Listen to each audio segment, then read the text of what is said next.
सुनो नाज़रीन, प्रोग्राम आज की बात के साथ मैं हूं इम्तियाज मीर। ये बजट भी एक हमेशा खुशखबरी होती है, लेकिन उसमें खुशखबरी आवाम के लिए कोई नहीं होती। हमेशा डेफिसिट का बजट रहा है, आपको खुद पता है, और इतना बड़ा बोझ है कर्जों का, वो आपके भी सामने। मुल्क के अंदर आज फिर एक चीज जो बार बार कही जाती है, पहले मुखालफिन थे वो कहते थे, आज जो गवर्नमेंट में वो कहते हैं कि ये पिछली गवर्नमेंट ने तबाही की है, उसके फैसले हैं, लेकिन मुल्क की मैशियत बेहतर नहीं है। इन जनरल यही सबकी राय है कि मुल्क के अंदर मैशियत बेहतर नहीं हो रही।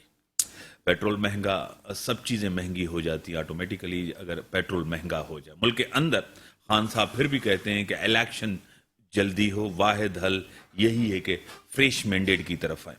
मुझे टेलीफोन आया, मुझे ज्वाइन किया है स्टूडियो में मोहतरम जनाब शाहनवाज जदूम साहब, पीटीआई के एमपी हैं, बड़े वोकल हैं, खुल के बात करते हैं। जदूम साहब, मैं आपको वेलकम करता हूँ। जदूम साहब, क्या देख रहे हैं? हालात पहले भी बेहतर नहीं थे, आपके दौर में भी आप भी कहते थे, पूरी दुनिया के अंदर एक तो इंटरनेशनल हालात ऐसे हैं, मैशियत बेहतर नहीं मिली, ये गवर्नमेंट भी वही कहते, मैशियत बेहतर, आम आदमी को कहीं रिलीफ इस बजट में भी नजर नहीं आया, क्या कहेंगे? बिस्मिल्लाहिर्रहमानिर्रहीम। देखिए मीर साहब, जो कल इन्होंने बजट पेश किए, तो यहाँ इसमें तो आवाम के लिए कुछ भी नहीं था। कोई आप ना किसी आटे पे या किसी चीज़ पे सब्सिडी नहीं दी, जबकि आप पिछले साल का बजट उठा के देख ले कि एक बेहतरीन बजट फेडरल गवर्नमेंट ने दी थी। और अभी तो इन्होंने तो ऐसे ने कि हर चीज़ पे, यानी मतलब तनख्वाहदार तबका जो है ना, उस पर भी इन्होंने वो टैक्स का वो कर दिया है। तो ये इनका तो कोई प्रोग्राम है ही नहीं। मैंने पहले जैसे आपके शो में भी कहा था कि ये लोग आए 2 महीने हो गए, अभी तक तो इन्होंने कोई प्रोग्राम दिया ही नहीं है। और इन 2 महीने के अंदर जो इन्होंने एक महंगाई का एक तूफान लेके आए, यानी पेट्रोल आप देख ले 60 रुपये इन्होंने 2 महीने में महंगा कर दिया है, और अब 30-35 रुपये और महंगा करने जा रहे हैं। इसी तरह आटा देख ले कि जब हमारी गवर्नमेंट थी तो 1100 रुपये का 20 किलो का जो था वो 1100 रुपये का मिल रहा था, अब 1600 रुपये में मिल रहा है। ये हमारी गवर्नमेंट में कोई 355 रुपये, और अब वो चले गए 600 तक। तो हर चीज़ इनकी 2 महीने में इतनी महंगी कर दी है। फिर लोगों की नजरें थी कि कम से कम ये बजट में कोई रिलीफ देंगे लोगों को, वो भी नहीं दिए इन्होंने। तो ये तो खाली नायल गवर्नमेंट है, ये आए हुए हैं अपने केसेस ख़त्म करने के लिए, बस इसी उसमें है, क्योंकि उनको डर था कि ये जो मनी लॉन्ड्रिंग का केस इनके शहबाज शरीफ और उसके बेटे के जो ना गले में बिल्कुल एंड तक आ गया था, तो वो खाली उसके लिए आए हुए हैं और नेप खत्म करने की। मुझे टेलीफोन पे ज्वाइन किया है डॉक्टर मिर्जा अख्तियार बेग साहब, मारूफ बिजनेसमैन हैं, यमन के ऑनररी कॉन्सुलेट जनरल हैं, सीनियर वाइस प्रेसिडेंट FPCCI हैं, और कॉलमनिस्ट हैं, राइटर हैं, एक कराची के, तो वैसे तो मैं मुल्क का कहूंगा, मुल्क के हमारे बड़े ही सोशल बहुत ही एक्टिव रहते हैं हमेशा। डॉक्टर साहब, मैं आपको वेलकम करता हूं अपने शो में। बहुत शुक्रिया। डॉक्टर साहब, बजट आपके सामने है, और बजट को जिस तरह हमेशा ये होता है कि जो गवर्नमेंट में होती है वो कहती है कि बजट बड़ा अवामी है, जो अपोजिशन में होते हैं, बाहर होते हैं, PTI असेंबली के अंदर भी नहीं है, बाहर है, कह रहे कि गरीब दुश्मन, अवाम दुश्मन बजट है, क्या कहेंगे? देखिए, ये बजट आजादाना तौर पे नहीं बनाया गया है, इससे IMF मशावरती बजट का है। मशावरत की गई थी IMF के साथ, उन्होंने हदाइफ दिए गए थे टैक्स रेवेन्यू कलेक्शन के और दूसरे हदाइफ जो इस बजट में रखे गए हैं। तो एक तो इसको आप आजादाना बजट नहीं कर सकते, इसमें अपना IMF की अपना मशावरत कंसल्टेशन था और हदाइफ उन्होंने बताए। दूसरी चीज ये है कि इस बजट में कुछ चीजें बड़ी वाज़ेह नजर आती हैं। एक तो अशरफिया पे टैक्सेस लगाए गए हैं, उनके एक से ज्यादा मकान पे टैक्स है, क्रेडिट कार्ड से ओवरसीज जो पेमेंट होती हैं उनके ऊपर टैक्स है, बड़ी गाड़ियों के ऊपर टैक्स बढ़ा दिया गया है, और कैपिटल गेन का टाइम जो है वो बढ़ा दिया गया है। तो ये सब चीजें वो खांचे थे, वो छोटी छोटी पॉसिबिलिटी थी जो अशरफिया पे टैक्स लगाई जा सकती थी, और उन्होंने कोई चीज छोड़ा नहीं है, वो सब उन पे टैक्सेस वगैरह जो है वो लगा दिए गए। तीसरी चीज इसमें बजट में नजर ये आती है कि ये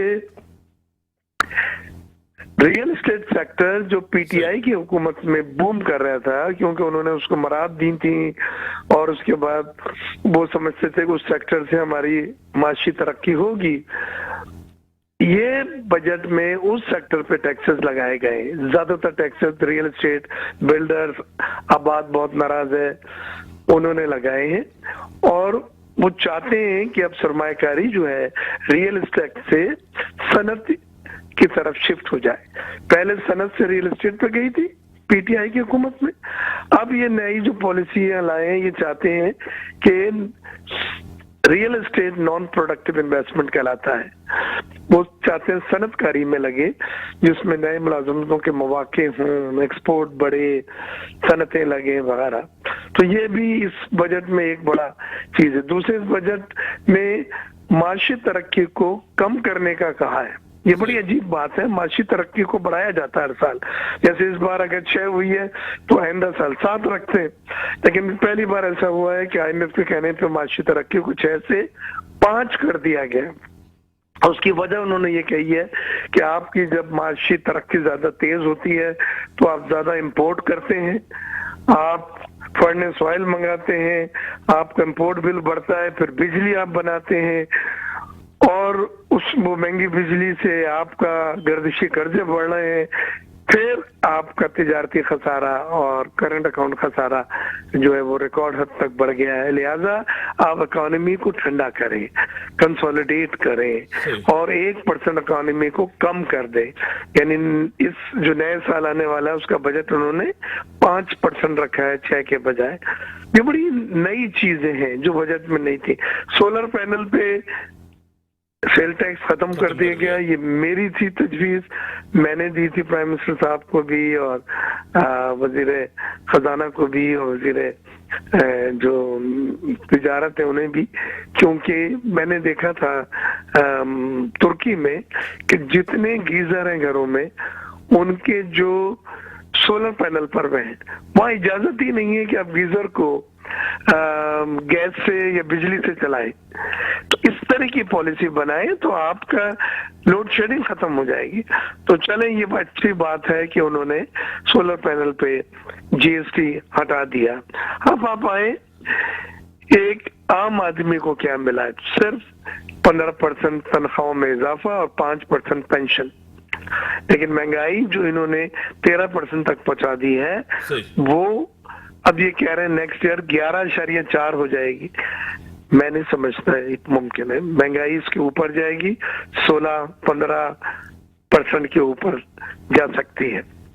वो क्यों? मिसाल के तौर पे IMF ने कहा कि जी आपने 60 रुपए तो बढ़ा दिए पेट्रोल की कीमत, लेकिन अभी भी 28 रुपए डीजल की कीमत में और 9 रुपए पेट्रोल की कीमत में सब्सिडी है, इसको भी विड्रॉ करें। और 4 रुपए फी लीटर पेट्रोलियम डेवलपमेंट लीवे लगता था जो आपने छोड़ दिया, उसको दोबारा लगाएं। और सेल टैक्स पेट्रोलियम मसनूआत का 17% था, आपने उसको कम करा था, उसको दोबारा 17% करें। जब ये सब चीजें करके सामने आएगी एक फिगर, तो 250 या 260 रुपए का पेट्रोल फी लीटर मिलेगा आपको। तो आप अंदाजा लगा सकते हैं महंगाई कहाँ जा सकती है और अफरातज़र इन्फ्लेशन कहाँ जा सकता है। अब आपको पता है कि हमारे मुल्क के अंदर जो अहम पोजीशंस पे रहते हैं उनकी बड़ी जिम्मेदारी होती है डॉक्टर साहब, आपको खुद पता है। यानी कि आपका जो तज्जिया होता है अवाम उसके ऊपर सोचते भी हैं, खुश भी होते हैं, कभी कभार ऐसी बात भी हो जाती है जिससे तकलीफ भी।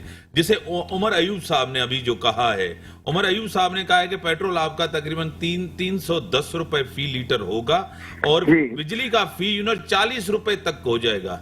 सर ये तो बड़ा एक खतरनाक सूरत है। और खान साहब ने भी कहा, इमरान खान साहब ने, अवाम को पता चल जाएगा कि महंगाई क्या होती है। क्या नहीं, देखिए अगर आप फर्नेस ऑयल से जो महंगी तरीन फ्यूल है उन बिजली घरों से बिजली बनाएंगी जो खटारा हो चुके हैं, जिनकी एफिशिएंसी 20-30% रह गई है, तो बिजली 28 रुपए 24 रुपए की बनेगी। लेकिन अगर आप मुतबादिल ज़राए से बिजली बनाना शुरू कर दें, जिसमें विंड है, जिसमें सोलर है, जिसमें कोयले से बिजली है, आपके पास थर में 175 बिलियन टन के कोयले के रिजर्व्स हैं, उनको आप ऑलरेडी एंग्रो के साथ 2 यूनिट लग चुके हैं। सही। तो आपको अपना होमवर्क करना होगा। आप जो फर्नेस ऑयल मंगा के 28 रुपए का यूनिट बनाएंगे, फिर उसमें चोरी, थेफ्ट, टी&डी लॉसेज हैं तो पड़ेगा 32 रुपए का, और फिर अगर बढ़ाना पड़ गया IMF के कहने पे तो वो 40 रुपए का हो जाएगा। तो ये मुल्क, ये सनत, ये गरीब आदमी खत्म हो जाएगा। लिहाजा ये बड़ा समझ के चलने का वक्त है। मैं इस बात के बिल्कुल फेवर में हूँ, हमें IMF जाना चाहिए, हमें IMF का प्रोग्राम बहाल करना है, क्योंकि अगर आप IMF में नहीं गए तो आपके पास ना एशियन डेवलपमेंट बैंक अपने कर्जे देगा, न वर्ल्ड बैंक अपनी लाइन ऑफ क्रेडिट जो उसने सीज कर दिए करेगा, और आपकी क्रेडिट रेटिंग मजीद नीचे गिर जाएगी, जो आपके बॉन्ड्स को इंटरनेशनल मार्केट में गिरा देगा।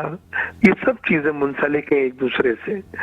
लिहाजा IMF के पास जितनी जल्दी आप प्रोग्राम साइन कर लेंगे, उतनी जल्दी अनसर्टेनिटी खत्म हो जाएगी, और ये मैं समझता हूँ इस हुकूमत को फौरन से पेशतर करना चाहिए। डॉक्टर साहब, आप इकोनॉमी को समझते हैं, बिजनेस को समझते हैं। खान साहब ने, प्रीवियस गवर्नमेंट ने जो मुआहिदा किया था IMF के साथ, वो एक बड़ा सख्त मुआहिदा था। जिस तरह आज गवर्नमेंट में मिफ्ता बैठे हैं, पीपल्स पार्टी के लोग बैठे हैं, आपका पीपल्स पार्टी से भी ताल्लुक है, वो कह रहे हैं कि उसकी वजह से ये पूरा हालात इस तरह बने। दूसरी बात, एक IMF के साथ मुआहिदा करके उसके ऊपर अमल न करना, ये और खतरनाक होता है। क्या कहेंगे इसके ऊपर? लेकिन तबाही शुरू ही वहां से हुई। IMF नाराज ही उसी वक्त से हुआ जब आपने बगैर पूछे 10 रुपए पेट्रोल की कीमत और 5 रुपए बिजली की कीमत कम कर दी। पेट्रोलियम डेवलपमेंट लीवे जो लग रहा था 4 रुपए फी लीटर, वो खत्म कर दिया, और पेट्रोलियम मसनूआत पे सेल टैक्स की कीमतें जो है, जो रेट है उसका, वो 12% कर दिया 17 के बजाय। तो वहां से नाराजगी शुरू हुई। तो उन्होंने कहा जी हमारे प्रोग्राम से हम निकल गए, अब प्रोग्राम में अगर आना है तो ये सब चीजें रिवर्स करें। इसी तरह उन्होंने जो सनती एमनेस्टी दी थी उसको भी उन्होंने कहा वापस करें, क्योंकि FATF के कवानीन के तहत ब्लैक मनी को व्हाइट मनी करना मनी लॉन्ड्रिंग में आता है। हम इजाजत नहीं दे सकते कि आप लोग अपने पैसे ब्लैक मनी को डाल के और व्हाइट कर ले। हमें FATF इजाजत नहीं देता, जो जिसके हम भी मेंबर हैं और वो लोग भी मेंबर हैं। तो आज से यहाँ से नाराजगी शुरू होके फिर जब आपने देखा कि ये कीमतें कम करने का असर 500 अरब रुपए हो गया 4 महीने का, तो फिर हमें ख्याल आया कि भाई इसको रोको। उसको रोकने के लिए 60 रुपए उन्होंने कम किए, लेकिन इस अरसे में जो ब्लीडिंग हो गई वो बहुत ज्यादा ब्लीडिंग हुई है। सही। डॉक्टर साहब टेलीफोन लाइन पे ही रहे, MPA साहब बैठे हैं, शाहनवाज साहब, खान साहब, ये जो मुआहदे होते हैं जिस तरह IMF के साथ या वर्ल्ड बैंक के या जितने भी आपके बाहर की इदारे हैं, उनके साथ मुआहदा करके उसके ऊपर अमल न करना एक बहुत बड़ा, आज जिस तरह उमर अयूब साहब ने कहा है कि पेट्रोल 310 रुपए पे जाएगा, और ये चीजें, ये बड़ी खौफनाक चीजें हैं अवाम के लिए, मुल्क के लिए, क्या कहेंगे? देखिए मीर साहब, अभी डॉक्टर साहब भी बोल रहे थे कि ये पूरी बजट तो इन्होंने IMF के उस पर, ये तो ऐसे लग रहा है कि ये पूरे IMF ने इनको बना के दिए हैं और इन्होंने पेश किए। देखो बात यह है कि बिल्कुल हमें मुल्क के हालात की खातिर वहाँ IMF के पास जाना पड़े, लेकिन हमें अपने अवाम का भी सोचना चाहिए, अपने लोगों को भी सोचना चाहिए। खान साहब ने अगर सब्सिडी दी थी तो वो हमने जो एक रिकॉर्ड टैक्स जमा किया था, तो वहाँ से पैसे मुख्तलिफ उससे निकाल के और हमने वो दी, क्योंकि IMF के साथ जो मुआहदे हुए थे तो हमने उनको कायल किए थे कि भाई हम अगर ये सब्सिडी दे रहे हैं तो हम अपने वहाँ से अखराजात और ये कम करके अवाम पे बोझ नहीं डालना चाहते हैं। जबकि ये लोग तो बिल्कुल IMF के आगे लेट गए। अब ये पूरा प्रोग्राम अभी डॉक्टर साहब खुद, हालांकि ये उनके इत्यादी है, खुद ये कह रहे हैं अपने उससे कि भाई GDP ग्रोथ जो हमारी गवर्नमेंट में 5.6% थी, اور ہونا یہ چاہیے تھے کہ وہ 7% تک جاتا، کیونکہ اگلے اسبوع تک وہ 5 پہ انہوں نے رکھ دیا، بلکہ اس سے وہ کم لانے کے چکر میں تھے. اب تو یہ نا کہ مجھے تو ان کی سمجھ نہیں آ رہی کہ ان کے یہ کہہ رہے کہ ہمارے پاس بڑے ایکسپرٹ لوگ ہیں، ہم جو نا وہ اس وقت کہہ رہے تھے کہ ہم پیٹرول کو 70 روپے پہ لے آئیں گے اور ہم قیمتیں کم کر لیں گے. آج یہ خود رو رہے. اس وقت تو یہ کہہ رہے تھے کہ 4 روپے اگر پیٹرول بڑھ جاتا تھا تو یہ لوگ یہاں پر لانگ مارچ اور دھرنے دیتے تھے اور مظاہرے کرتے تھے. یہی لوگ نا اس وقت جب ہم ان کو کہتے تھے کہ بھائی پیٹرول انٹرنیشنلی بڑھ چکا ہے، یہ نہیں مان رہے تھے اس وقت. لیکن آج یہ کہہ رہے کہ نہیں جی IMF کو ہم نے قائل کرنا ہے. اور ٹھیک ہے ڈاکٹر صاحب ٹیلی فون لائن پہ رہیں، میں بریک کے بعد آتا ہوں، آپ کو دوبارہ لیتا ہوں. آپ کائنڈلی مجھے ضرور ٹائم دیے گا کیونکہ آپ کا تجزیہ بڑا زبردست ہے، اکانومی کے لیے، معیشت کے لیے، انڈسٹریلسٹ کے لیے بڑا اہم ہوتا ہے. میں بریک کے بعد آتا ہوں، پھر ڈاکٹر صاحب کی طرف چلوں.